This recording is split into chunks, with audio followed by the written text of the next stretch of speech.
देश की राजधानी में एक बार फिर नारी शक्ति को लेकर घमासान छिड़ गया है। लोकसभा में महिला आरक्षण के लिए जरूरी संविधान संशोधन बिल यानी कि नारी शक्ति वंदन अधिनियम के पारित नहीं होने पर भारतीय जनता पार्टी ने कड़ा रुख अपनाया है।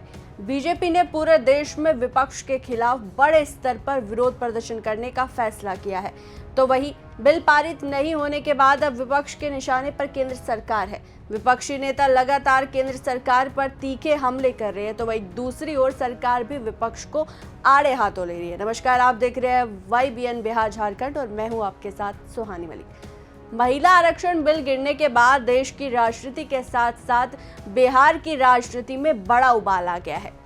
राज्य का सियासी पारा चढ़ने लगा है। बिल को लेकर बिहार बीजेपी ने मोर्चा खोल दिया है और इसी कड़ी में बीजेपी की महिला मोर्चा की ओर से जन आक्रोश महिला सम्मेलन का आयोजन किया गया। तिरंगा लिए पटना के गांधी मैदान स्थित कारगिल चौक पर करीब 10,000 महिलाएं पहुंची। आप तस्वीरों में भी देख सकते हैं, उनके हाथों में पोस्टर है जिन पर लिखा है नारी शक्ति की झूठी कहानी, कांग्रेस की आदत पुरानी। इसके साथ ही महिलाएं लगातार नारे लगा रही है। आरजेडी कांग्रेस का हुआ है मेल, महिलाएं निकालेगी अब इनका तेल। तो ये तमाम तरह के नारे यहां देखने को मिले। तो वही सीएम सम्राट चौधरी ने भी बीजेपी की महिला मोर्चा के प्रदर्शन में पहुंचे और उनके साथ प्रदेश अध्यक्ष संजय सिरावगी भी मौजूद थे। इस दौरान सम्राट ने कहा कि विपक्ष चाहता है कि उनकी बेटी पत्नी लोकसभा की सदस्य बने, लेकिन मोदी जी पूरे देश की महिलाओं के बारे में सोचते हैं। उन्होंने कहा कि महिला आरक्षण बिल आता तो बिहार में 122 महिलाएं विधायक चुनकर आती। सुनिए। हजारों की संख्या में हमारी बहनें आई। मैं आपको ये जरूर आश्वस्त करना चाहता हूं कि नरेंद्र मोदी जी की सरकार आपके लिए कानून बनाई है और आपको न्याय दिलाने का काम भी नरेंद्र मोदी की सरकार करेगी साथियों। और आपने देखा जिस तरह मोदी जी की सरकार ने नारी शक्ति आरक्षण का शुरुआत किया साथियों, और आपको याद होगा 3 विधेयक 2026 के 16 अप्रैल को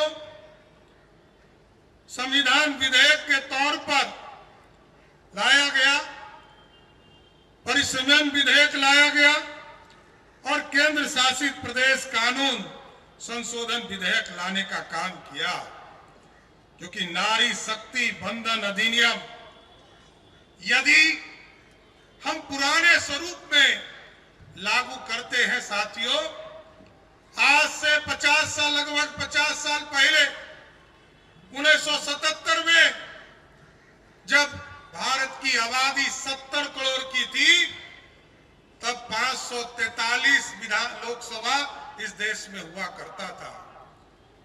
आज मोदी जी चाहते थे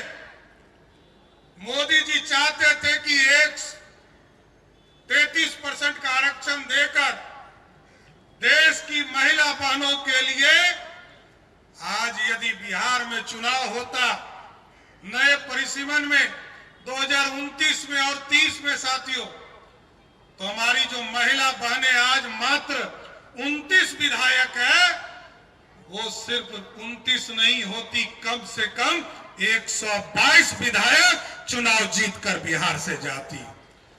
लेकिन कांग्रेस पार्टी के लोग,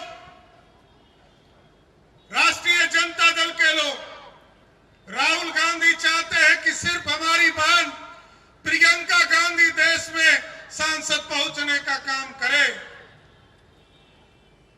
यहां पर लालू जी और उनके परिवार के लोग चाहते हैं कि मेरी पत्नी विरोधी दल का नेता बने, मेरी बेटी लोकसभा का सदस्य बने। बगल में समाजवादी पार्टी के नेता अखिलेश यादव चाहते हैं कि सिर्फ उनकी पत्नी सांसद बनकर जाए। डीएमके के नेता चाहते हैं, स्टालिन चाहते हैं कि सिर्फ उनकी बहन कनिमोझी देश के सांसद बनकर जाए। लेकिन मोदी जी चाहते हैं कि इस देश में 272 बहनें लोकसभा में पहुंचने का काम कर सके। इतना ही नहीं, सभा को संबोधित करते हुए सीएम सम्राट चौधरी ने कहा कि अब आपका बड़ा भाई सम्राट चौधरी आपके लिए हमेशा मौजूद रहेगा।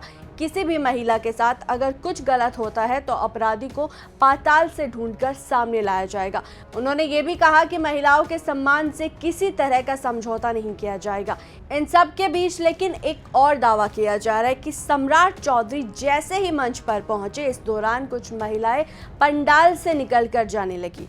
उनका कहना था कि सुबह से आए हुए गर्मी बहुत ज़्यादा है और उन महिलाओं को देखते ही बाकी की जो और महिलाएं थी उनके जाने का सिलसिला भी शुरू हो गया। बहरहाल सीएम सम्राट चौधरी मंच पर पहुंचे तो पंडाल में भीड़ काफ़ी कम हो गई थी। उनके आगे करीब 200 से 300 महिलाएं खड़ी थी, जबकि पीछे का हिस्सा पूरी तरीके से खाली था।